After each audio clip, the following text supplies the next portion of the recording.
Gentlemen of Twitter and Instagram, I am RC Robbin. I'm a writer, and here I have a work in progress. I've got about 50 pages down.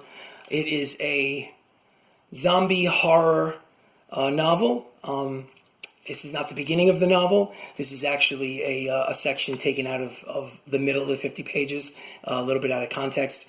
But each chapter establishes a different main character, at least during the first 50 pages or so. I anticipate that it'll probably be somewhere between 300 and 400 pages by the time it's done. This character's name is Revis, which basically it says at the top of the page, it says Revis. So hopefully you will enjoy, again, zombie horror. Seems like the rules just ain't the same, Revis LaCroix thought to himself as he cavalierly pushed the pencil deeper into her eye socket. She was a 15-year-old student before he had killed her. Little bitch cheerleader, little hot-ass sophomore, Sophie, whatever the fuck her last name was, before he raped and strangled her in the supply room behind the stage of the school auditorium. That's custodial engineer, not janitor, you little red-haired cunt, he thought as he slowly slid the yellow number 2 cylinder into her tear duct all the way down to the pink eraser and back out again and looking for a reaction, the soft resistance of her flesh turning him on almost as much as the thing he had forced her to do while she was still alive. A single viscous stream of darkened blood rolled slowly down her left cheek and onto the cot beneath them, adding to the piss and shit stains already present, her other eye watching him intently without any visible reaction and completely ignoring the pencil. He hadn't let go like this for almost a decade. Well, maybe the raping, yes, but certainly not the killing for fear of DNA. Not since he had made his move north of Baton Rouge and left all of his teenage wildness behind. However, with the world falling apart and everyone screaming and those left alive not paying any attention to any screaming but their own, it seemed like the perfect opportunity to let the beast out and have a little fun. After all, he thought, this is the end of the world, ain't it? Might as well make the best of things. Poke, poke, poke. A small group of teachers and administrators at White Plains High School in Westchester County, those mouth-breather assholes, had decided not to leave the building once the dead had begun to rise, along with a few students working on after-school projects or lingering in detention but were now afraid to go home. Most of them were clustered together in the gymnasium, safety in numbers, mesmerized by the visions of anarchy being recorded and posted virtually everywhere at every moment, using their electronic toys to watch the world split itself open, one upload at a time. However, one by one, some kids were deciding to go outside and risk it, in small groups or all by themselves, like little Sophie with her condescending stares and her tight little body that had taunted him every day between second period and homeroom, sashaying up the West Day staircase, shaking her ass at him on purpose, but never again. With her hands bound by plastic wire ties behind her back and an oil-soaked rag duct-taped inside her mouth, her tear-streaked face now had a more serene look to it since she had died and returned in this new form, focused but serene, staring into him with a calm determination and perceived loss of power which bothered him to the core. Still, like a kid in a candy store that had gorged himself sick on sweets, it was time to pull up his pants and get down to business of the meal. How is a pencil any different than a bullet? Revis wondered to himself, wiggling the yellow cylinder from side to side, removing it from one eye corner and then inserting it into the other. With his knee firmly on her chest, pinning her to the folding bed in the darkness of the warm and musty boiler room hidden under the first-floor stairwell, he could feel her upper body periodically tighten and strain against her bonds, then release in futility. I ain't no doctor, he thought, but this ain't got nowhere to go but her brain, and lead is lead. A bullet ain't magic. Very quickly, he realized that the movies probably had it all wrong. Removing his Swiss Army knife from his nylon belt case, he decided that it was time to get super creative with his prisoner. Using the largest knife portion of the tool, Revis proceeded to painstakingly carve into and around her neck, slowly and methodically cutting through flesh and muscle and windpipe, eventually finishing the difficult job by sawing away at her stubborn spinal cord with considerable force and lifting the head up off the body, holding it midair by her blood-drenched and matted strawberry blonde shoulder-length hair. It was the wrong tool for the job, the knife, rather dull and inadequate, and the sight of the decapitated head was particularly gruesome, even by his own sick standards. Still, the task was more than worth the effort, as one of his working theories about how these undead creatures functioned was very quickly confirmed. Even separated, the damaged eyes continued to track him unfazed. Plus, the body periodically continued to struggle underneath him, as if the head was still attached. Time to get even more creative, he thought. Excuse me. Time to get even more creative, he thought. He rose from the soiled cot with only the head. Instantly, the immobilized body began to flop around on the cot like a fish out of water. Gently, he placed the head on a nearby folding chair, positioning it so that the eyes could still see him. Then, he turned the head around, the view facing the back of the chair and nothing else. The body stopped moving. With the blade of his knife, he poked the body right above the belly button, unresponsive. He turned the face around again so that the eyes on the head could see him. Once again, the body began to struggle and flop around. Revis began to scan the room for something, unsure of exactly what he was looking for, until the moment he saw it on an adjacent table.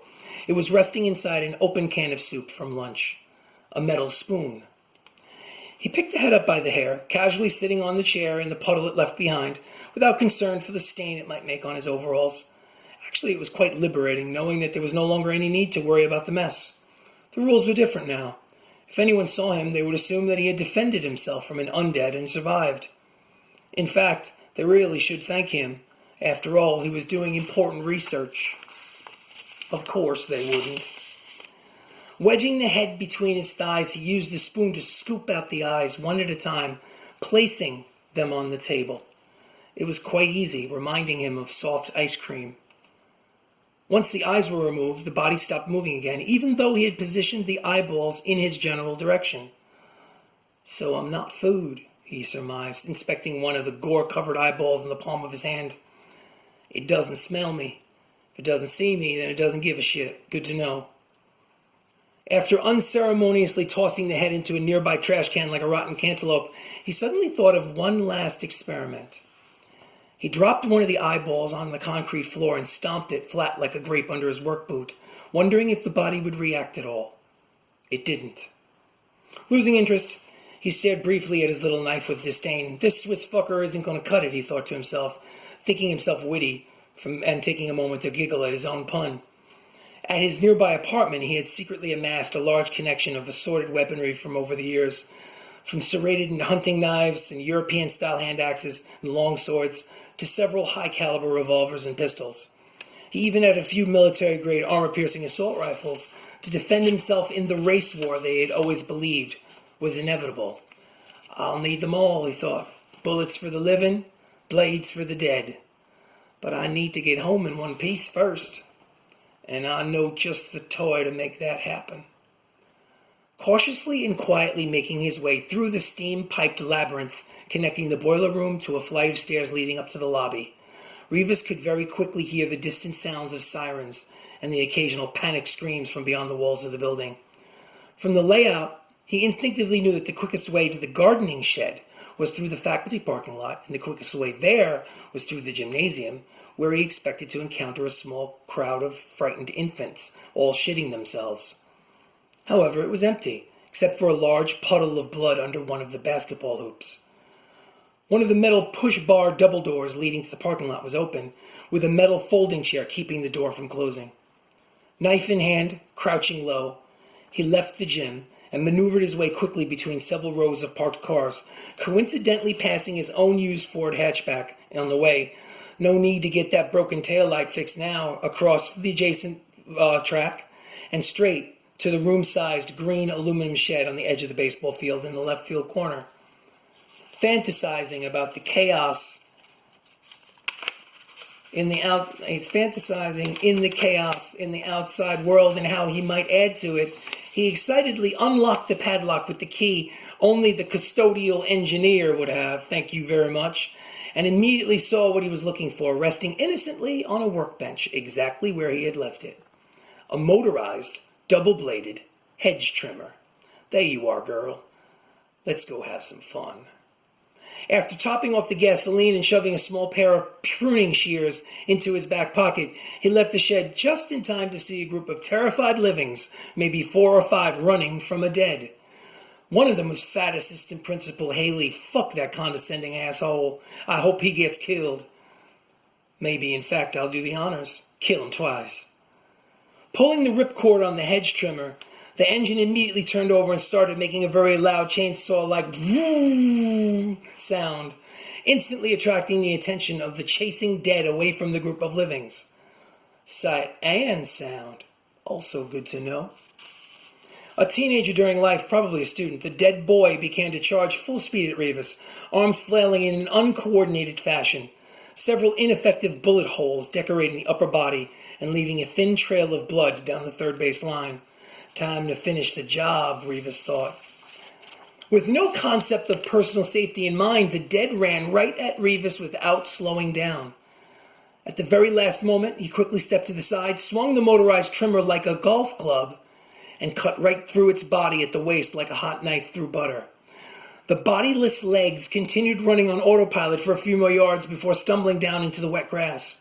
At the same time, the upper body did a double somersault in the air with a massive red spray of blood and gore, eventually landing face up and still reaching out for Revis with both hands, a look of dull anger on his face.